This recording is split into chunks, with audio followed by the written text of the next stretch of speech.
Indiana Fever many fans is still poking fingers at head coach Stephanie White for actually making the game not entertaining anymore, bro. This motion offense has to be addressed, and Stephanie White has to be held accountable because it's truly the offense that she's running, and it is not for Caitlin Clark at this point. Now, both Caitlin Clark and Stephanie White spoke to the media immediately. What really happened behind the scenes? For months, fans, analysts, and even opposing players were asking the same question. What's going on with Caitlin Clark? Was she fully healthy? Was something holding her back? Was there more to the story? Well, Caitlin Clark just dropped an absolute bombshell, and she didn't hold anything back. This wasn't a carefully scripted statement. This wasn't damage control. This was raw.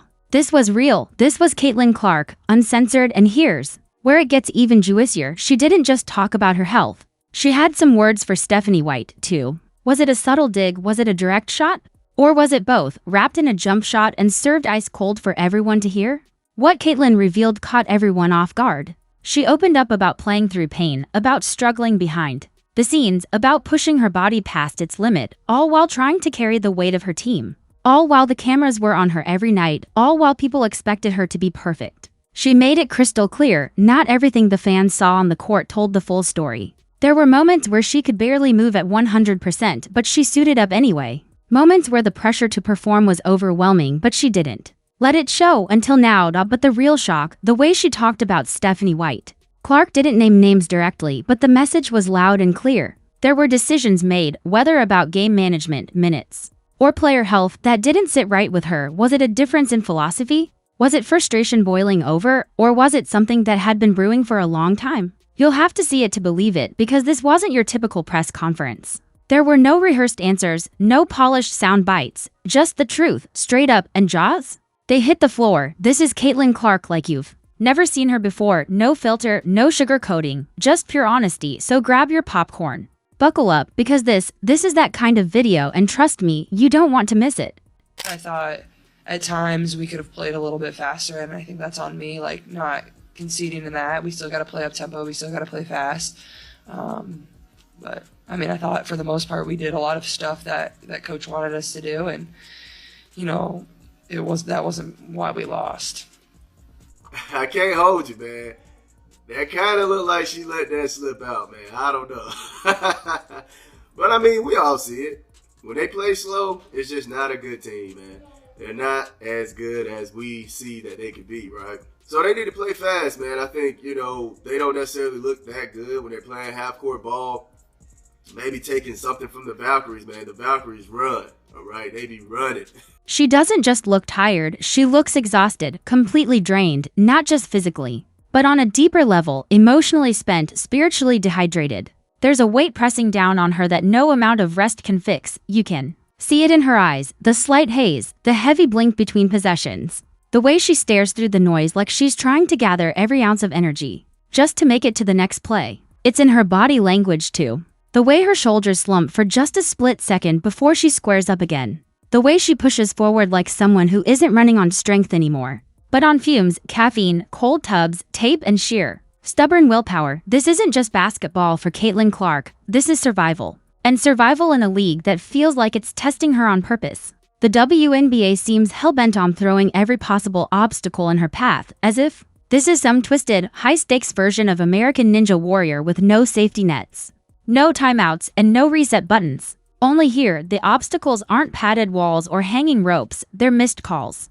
They're brutal back-to-backs with cross-country flights, they're impossible schedules, suffocating expectations, broken whistles, and coaching decisions that make you wonder if anyone is actually paying attention. The refs, inconsistent at best, blind at worst. One game she's getting hammered with no whistles. The next she's being micromanaged on the tiniest fouls. It's like she's playing in a league that hasn't decided whether it wants to protect her or punish her, and the travel, relentless, the kind of grind that wears on your bones. Late night flights, early morning shoot-arounds, cities blurring into each other. It's the part of the game no one posts about on Instagram. The part that quietly erodes even the toughest competitors. Forget the hardwood. This isn't just a basketball court, it's a minefield. Every step she takes could blow up in her face. Every decision, whether to drive, to pass, to speak up, to stay quiet, is a calculation with no safe answer. Every game, a grind, a war, a fight just to make it through without breaking down. And yet, She keeps showing up, she keeps fighting, she keeps carrying the weight, not just of her team,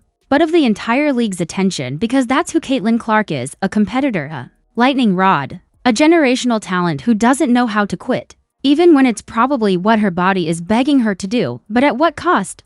How long can someone burn at both ends before the fire runs out? It's a question no one's asking in the post-game interviews, but you can see the answer starting to form in the quiet moments. In the way she drags herself off the court, in the brief pauses when the camera isn't on her, in the weight she carries that no box score will ever capture.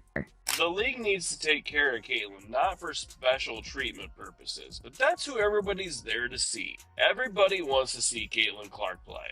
And if you let other teams and other people beat the shit out of her, she's going to spend 2 weeks out injured. And your attendance is going to drop because people aren't going to get the chance to see her. And if you actually want to be paid the same as the NBA players, obviously not by actual dollar for dollar, but for revenue percentage, you need to protect her. You need her to be playing at her best and not be having the And while Caitlin Clark has quickly become the poster girl for hope, growth, and sold-out arenas, the face splashed across billboards, jerseys, and highlight reels, she's also somehow become the league's favorite chew toy. It's like the referees have mistaken her for a tackling dummy, a moving target they've collectively agreed is fair game at first. It was just a few missed calls here and there, the kind of things every rookie is expected to push through. But now, it's beyond that. This feels personal, this feels deliberate. This feels like a live-action science experiment happening in front of millions of fans. How much can she take?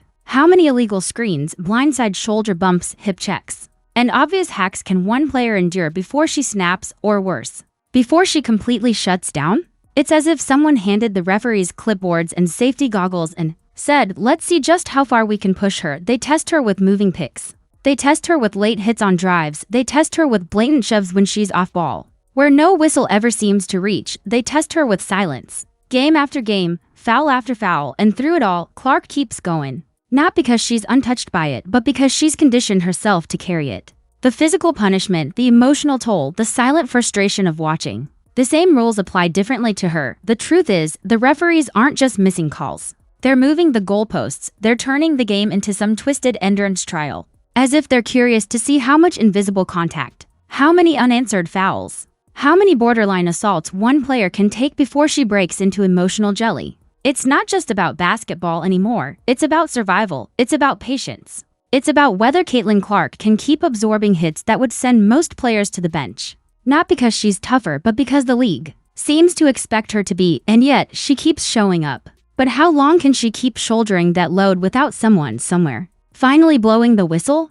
Las Vegas Aces defeated the Indiana Fever 89-81. And this game was disappointing for many fans, not only for the fact that it seemed like the Fever had this one in the bag, but they kind of gave it away at the end of the game, but also because it seemed like there was something off with this Fever team. They didn't have the same energy and spark that we all know and love. So many fans are asking, what is going? And it's not a pretty sight at this point.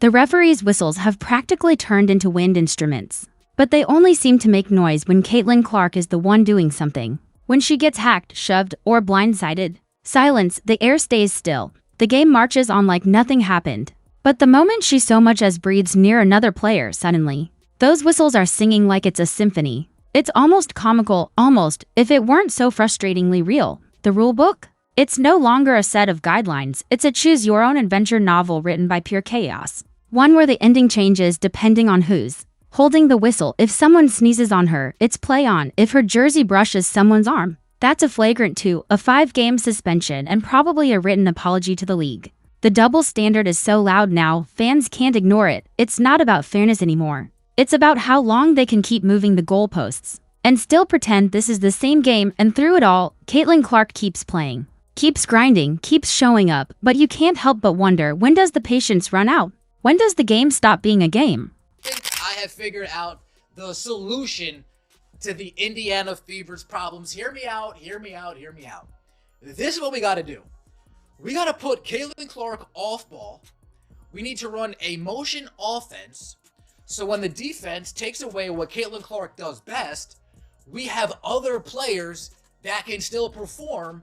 So when she does have bad games, we're not completely dead in the water. I think that is the best way to move forward with this Indiana Fever team. The physicality Caitlin Clark is dealing with, it's not just tough, it's borderline criminal. And no, that's not a metaphor, it's legitimately suspicious. There are actual street muggings that involve less contact than what she's getting hit with on the court at this point. Someone might want to check if a few of these defenders have brass knuckles stashed under their wristbands. The hits she's taking aren't basketball plays, they're WWE auditions disguised as defense. And what's the league's response? Crickets, or worse, carefully curated passive-aggressive Instagram posts pretending everything's just fine. Meanwhile, their brightest young star is getting body slammed into irrelevance right in front of their eyes. And don't even get started on the situation in Indiana. Emotionally draining, doesn't even scratch the surface. The vibes? Off, the air heavy, the locker room? It feels less like a championship culture and more like a haunted group therapy session.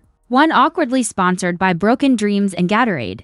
It's like Caitlin Clark walked into a franchise built entirely out of IKEA furniture, fragile, unstable, and so confusing to assemble that even the instruction manual gave up halfway through. You'd think Indiana would have rolled out the red carpet for a generational talent like her. Nope. They handed her a paper towel and pointed toward a leaky faucet. She's out here trying to play 4D chess while half her teammates are still busy playing Hungry Hippos. The offense, undefined. The defense, non-existent. The system? What system? And somehow, Stephanie White is standing on the sidelines drawing up plays like she's playing Pictionary with invisible ink. No one knows what's happening. There's no structure, no identity. Just vibes, and not the good kind. At this point, Caitlin Clark isn't just trying to win games. She's trying to survive a franchise that's giving her nothing but a leaky ceiling and a clipboard full of question marks.